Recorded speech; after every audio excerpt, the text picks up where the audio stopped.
My name is Chinmay Das. I am a research scholar from KIIT School of Civil Engineering. My research area is design and laboratory evaluation of geopolymer-grafted bituminous mix.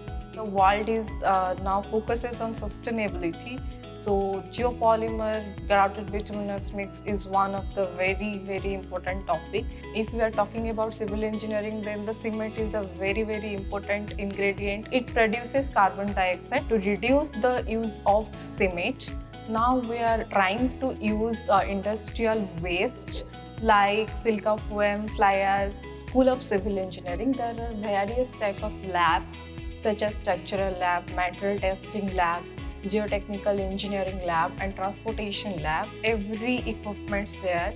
There are technicians, teaching faculties who will help you for doing the test. There is a KIIT Central Research Facility Lab. That is a advanced lab. You can join KIIT School of Civil Engineering. Everyone will love you and help you and teach you well.